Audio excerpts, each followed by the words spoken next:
Doc, you're welcome to Eyewitness News.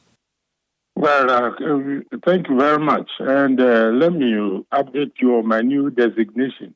I'm officially Ghana's climate envoy. So that's where I am now. Oh, great. So Ghana's envoy on climate. I see. It's like Secretary Kelly's post.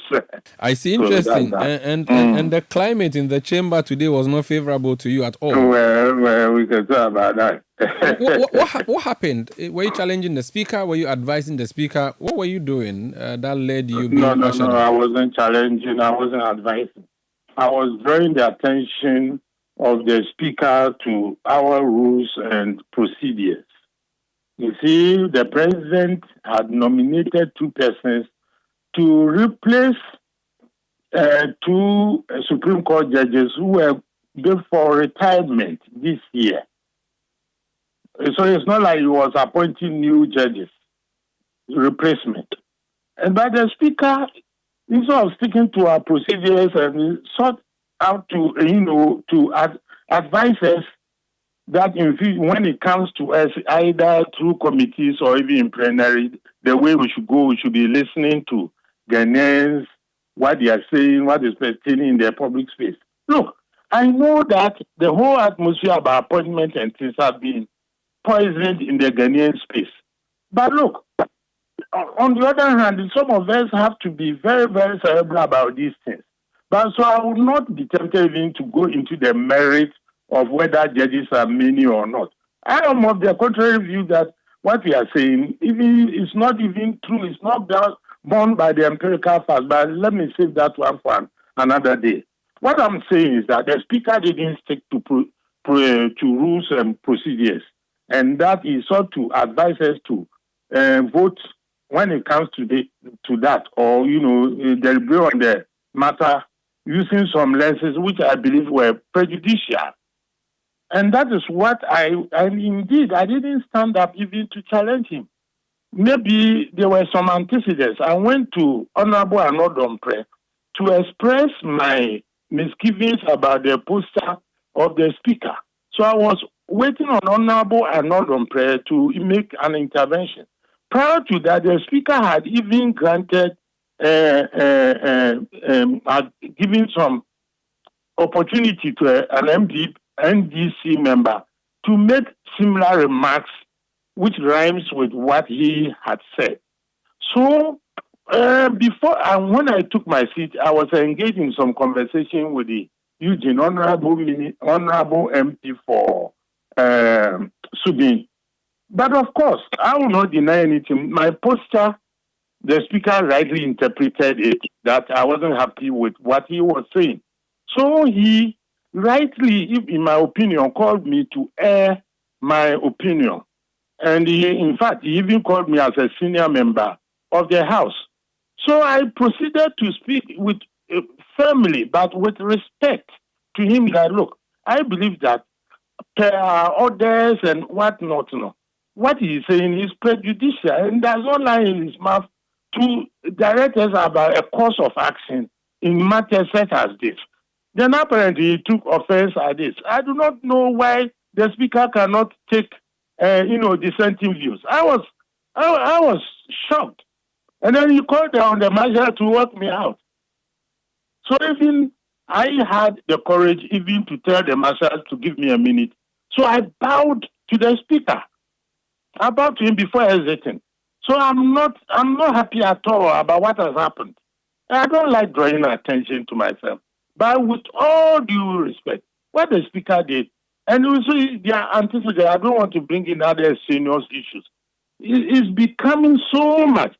As for a speaker, you are a speaker. You are a referee. If you have some different opinions about certain issues, I believe that the best point was to have called me to his office and draw my attention that, look, these are what Ghanaians are saying, So when it comes, if you are an influencer, go this way. I would have appreciated it. But this one is going into the Hansard.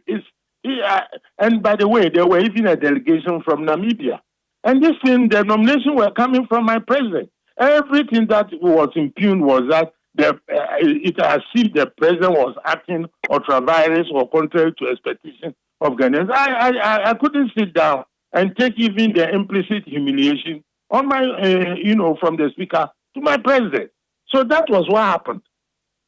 Okay, this is quite interesting hearing you give this explanation. Now, my question would be that in the House of Parliament, often you MPs rise up to seek the guidance and advice of the Speaker. He is the one who guides you on your rules, not just because he's the one who presides over the House, but perhaps the most experienced legislator that we have in the country now. If he gives you the advice that he gave you, that in going into a committee to decide on these nominees, be minded of the size of the judiciary or the Supreme Court, and also be minded of what the people think outside there. How has he erred by doing that? I'm afraid to say that was not what he said. Per my interpretation, what he was saying that he was clearly walking us to a certain direction. And I believe that if you are the umpire between Accra, Suffolk, and Kotoko, you should not be coaching people on how to take penalties. Was that what he was doing, really? Because he is not necessarily an umpire between you, the House of Parliament, and the executive. He is with you. And he's saying to you that as we proceed to listen to what the executive has asked us to do, let's be mindful of A, B, C, D. Don't forget, you as a whole, Parliament, are supposed to check the executive power. So if he says to you that, my brothers and sisters, as we work together to do what the executive has asked us, let's be mindful of what is happening or pertaining, and we need to be mindful. Well, that is your interpretation. I'm not saying that. This thing, maybe I noticed that on social media there are a lot of things going around. But there are things that is said before what is going around. If he had said it the way you have said, there would have been no problem. But it was explicitly implied that there were many, the judiciary was, in my interpretation, was overloaded and so forth. And in any case, even if I am wrong, he cannot sack me, in my opinion, for making that remark. I wasn't rude. How can you interpret that as rude? Maybe, yes, I also misinterpreted it, and I misunderstood him. He could have said that, and that would have been the end of the matter. But look, I'm not a child. Look, I don't want to bring in a serious thing. You think that even the speaker's pronouncement on the matter of LGBTQ was correct?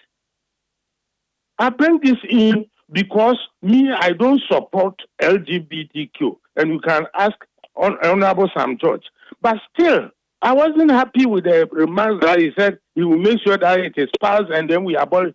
Look, that is for MPs to decide. He likes walking into the arena which is reserved for MPs. He was an MP before, so I sympathize with him. Sometimes he forgets himself. So somebody will have to remind him that he's a speaker. He has to be neutral, even in very, very contentious issues. I didn't bring that one up because I will learn myself to be misinterpretation that time. But I was not amused, but because, and of course, there was Congress. We all don't support that thing. But if I had said that, Ghanaians will even have misinterpreted it. But as a speaker, he should have been neutral, and he ought not have made those prejudicial remarks. So it's not one-off thing. I've seen this whole thing. Oh, man, you don't understand my position. I would rather ask you a follow-up question. Did there anything happen between the time the speaker said, I would walk you out, and when he asked the marshal to walk you out? Did you do, was there some gestures that we did? Absolutely. Because that's why it was almost like he threatened and then he executed the threat. The clip is there, so everybody can watch. Yes, I have seen the clip where the camera pans from the speaker to you. What did I do? What did I do? So after he said, I'll walk you out, did you maybe show a gesture? No, I didn't say anything. I kept quiet. I was shocked because I thought that his reaction was too severe and extreme. And I didn't say anything, only for him to repeat that the marshal should walk me out. Do you know I'm proud to have walked out because that kind of, we are in a democratic system. Everybody should be able to allow to speak his mind and then to say things which borders on whatever. So me, I don't see why. Look, let me tell you, me, I'm not a coward, though. I'm not a coward. Look, you go and ask President Kufuor. I ask for present government. I won't bring him in. I speak my mind. I speak my mind. It's revealing that you say you were I can be wrong, and I'm very, very, very, very humble.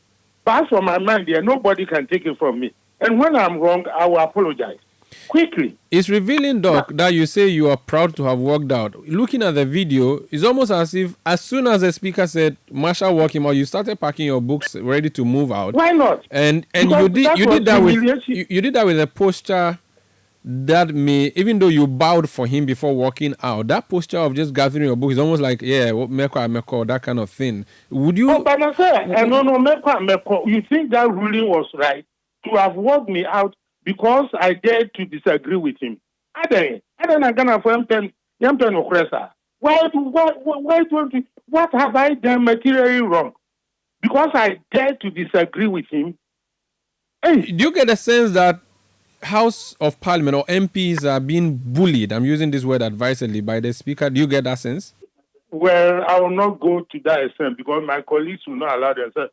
But me, let's stick to, you see, when you generalize, people will misinterpret me. Let me stick to this particular incident. Okay. Have you had any disagreement with him in the past that would have maybe been triggered? I don't want to go there. Please. It would be interesting to share that because that would give us a better perspective. No. That is not any disagreement with him where some of them were in confidence and all that. I won't go there, cry. And by the way, he's somebody I like. But I'm a very complex character. You marry, I can smile with you tomorrow. That's what I'm saying. Even my own president, sometimes I disagree with them, and very strongly too. But is this the first time you and him have disagreed on the floor of the house? Oh yes, certainly. Otherwise, you would have heard of it. Okay. But I've taken. Are you going to?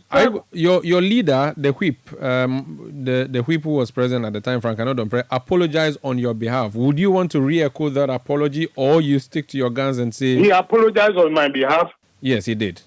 Well, he doesn't have my permission to do that, and this one I can put on. You can put it on record. So you have not issued an apology. You will not apologize. No. Even if that will cost you your seat. Well, I don't know about that. We'll contest it to everywhere. I haven't done anything wrong. Why should I apologize? Have you been educated, or do you know, or what will happen to you next now that you've moved out? Is it automatic that tomorrow you can come back, or until he says you should come back? I don't know. That will be at his own behest. If he says, don't sit in the chamber, well, we'll take a decision. You cannot represent your people if you don't stay in the chamber. The people say, well, whatever happens, I will advise myself. I will not be prejudicial and then go and say something that I will do. That will be very, very unfortunate on my part. So you let the issue unfold, and then we shall see. If you're asked to apologize, would you? I haven't done anything wrong. I haven't insulted the speaker. I haven't disrespected him. What happened? Why is the disrespect? You see, you yourself, you say, even as I was bowing to him, it was with a lot of humility that I was even bowing, because I told myself, let me bow to the chair. Yet the team in fear. I knew, as if I knew. You see, if I was, I would see the interpretation you are giving. I bow to the seat. That is all. Very well. Thank you so much for speaking to. Thank you too. That's the Honourable Member of Parliament for Sefwi-Wiawso. He's former Minister for Environment. He served as Minister of Health in the Kufuor administration.